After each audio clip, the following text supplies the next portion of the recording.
Hey, what's up guys? Weekly Light here, and today I'm going to be doing part 1 of the human guide for bit people. So this guide will cover the ranged units. So first I defined a base case for them, which would be a level 1 human with no helmet and with the tomato throwing weapons called You Slay Tomato. They have 50% weight, 2 range, 8 attack, a small amount of dodge, 3 steps, and 4.5 hearts. When they become the hero, its weight goes down to 25%. It has 1 more attack, slightly more defense, 5 steps, and 5 hearts. HP and attack changes with each level up, so keep that in mind. Your human might differ from mine if it's a higher level. The stun chance only exists for when the human has a throwing object. The dodge chance is only there with the no helmet and a thrown object. If you put on any type of helmet or you change the object to a bow or a mortar, your dodge will go away. Medium and heavy helmets result in a sword resist but a mallet weakness, so keep that in mind. The light bow, the heavy bow, and the mortar will shoot twice as much if they don't move on the turn. With update 2, it brought about a change where if you don't move, you're guaranteed 6 shots for the light bow, 4 shots for the heavy bow, and 2 shots for the mortar. But if you do move, it's guaranteed 3 shots for the light bow, 2 shots for the heavy bow, and 1 shot for the mortar. Okay, so now let's get to the stats. So many weapons that the human has access to alter stats in many ways. So you must keep that in mind. So what I used for my numbers are, for the throwing weapon, I used the You Slay Tomato. For my light bow, I used the lightest bow. For the heavy bow, I used the Kappa bow. Kappa bow? I don't know how to say that. And then the mortar, I used the standard mortar. So also for the steps, I found that with the non-hero, it will be 3 with the throwable objects, unless it's overweight. It will have 2 steps with everything else. For the hero, it will have 5 steps if it has a throwing weapon and its weight is less than 50%. It will be 4 steps if it has a throwing weapon but its weight is greater than 50%. And it will be 3 for everything else. Okay, so now let's get to how each piece affects the stats. So the light helmet gives -1 attack and plus a small amount of defense. The medium helmet gives plus 15% weight, -1 attack, and plus a medium amount of defense. The heavy helmet gives plus 40% weight, -2 attack, and plus a large amount of defense. And remember that the medium and the heavy helmet give you a sword resistance, but a mallet weakness. The light bow gives you 2 to 8 range, and it's plus 15% weight and -1 attack. The heavy bow gives you plus 50% weight, 2 to 5 range, and plus 1 attack. And the mortar gives you 5 to 7 range, plus 40% weight, and plus 8 attack. But with the mortars, the attack values vary a lot depending on your mortar. The 4 different ranged weapons your human can equip mainly differ in their optimal range and their purpose. So the thrown items are mainly for like frontline fighters who want to stun lock your enemies. Getting up to, you can get I think up to 31%, maybe higher with certain weapons. Chance to stun enemies is very good, and it can usually take things out of the fight. They're also like, all the weapons can melee. So if anything gets within 1 tile, you can always melee with them.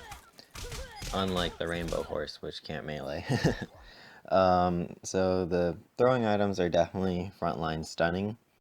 The light bow fills the medium to long range role due to it having anywhere from 2 to 8 range, so you can pretty much hit anything within like your half of the map up to like right next to you, too far away. It however does have the least damage, but it does have the widest area it can hit. If you don't move the troop, it will have 6 shots, so even if shots miss, you're very likely to still hit stuff. The more projectiles, the more consistent the damage will be.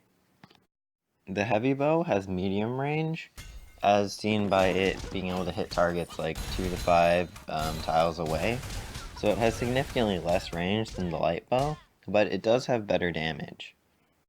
I've found from experience that the heavy bow's range is actually sufficient for fights because most of the time enemies are within 5 tiles of you. 8 tiles, it's usually not very often, maybe only at the beginning of battles, but towards the end everything seems to dissolve into close combat fighting. Um, the mortar has 5 to 7 range, so there's actually a big blind spot where it can't hit. It can't hit any of the tiles within 2 to 4 of you, and that's just a big blind spot because you might not even be able to hit entire battles without moving, which will cost you 1 bonus shot. They do have the best damage, and they do have a wide variety of different mortars. Some mortars will deal bonus damage, while some have the chance to freeze, like the ice mortar. I think they even introduced a blinding mortar that can blind targets on your turn.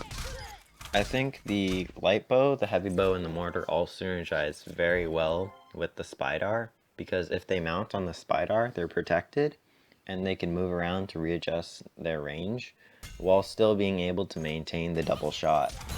Because since they're technically not moving, and the Spydar is, the double shot still exists, and you can get your 6 shots with your light bow, and your 2 shots with your mortar, and your 4 shots with your heavy bow.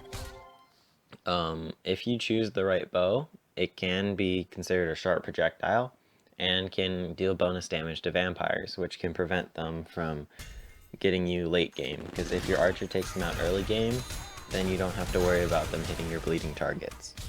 I would say that the light bow is a very bad idea against Gorgons, because with 6 shots, that's actually very likely to trigger a Gorgon to spawn a minion, and you don't want that to happen. The best way to deal with Gorgons is to deal high burst damage instead of a whole bunch of small ticks. So you might want to make sure that if you're using a light bow, it's not targeting a Gorgon. For the throwing objects, I find that the stun chance sometimes feels really high and sometimes feels really low. I know that's just RNG, but in games where you can consistently like chain stuns on the enemies, you can really take them out of the fight and just pummel them. But on some games where you don't get the stuns, it really feels like your troop's entirely useless. So I feel like it's too RNG based in a very RNG based game. In regards to the bows, I think I prefer the heavy bow because the light bow's added range at the cost of damage doesn't really sit well with me, because I feel like anything that's 6 to 8 I shouldn't be targeting anyway, because that's so far away and I want to protect my troops on the front lines, and usually troops will try to flank around and attack my archers.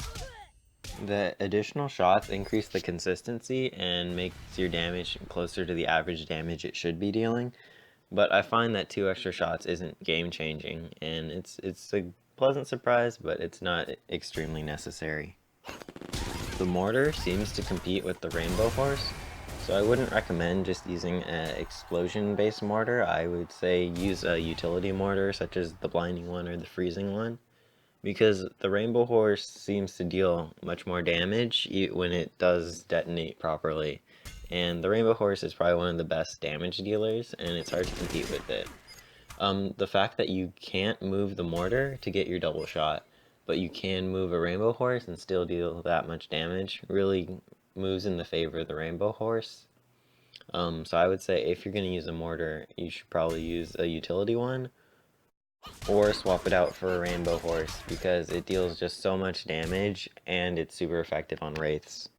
Some people and a lot of the AI teams like to pair archers with mascots, but I would say only pair a mascot with 2 or greater archers, because if you're only pairing the mascot with 1 archer, it's not really worth it, and it could also just get blown up and take out your archer too. That's why you see big crowds of archers surrounding the mascots when you fight AI. So if you're battling with a partner in the 2v2 pit, then I would say you should rock 1 mascot and then both you should pile up archers so you can effectively get an arrow barrage. But with only 6 slots for a single battle, I don't see it ever possible to maintain that many archers and a mascot and still have a frontline presence. Overall, I would say use a ranged unit if you feel like you're lacking in the range department, but usually just some frontline melee people can usually get the job done. So it's really up to preference. They're not really too bad and they're not really too good. They're just, I say they're pretty average. So use them when you want, and yeah. So don't forget to like, favorite, and subscribe, and check out the other videos. The final video for the guides will be the melee-based human next week, so stay tuned. Thanks.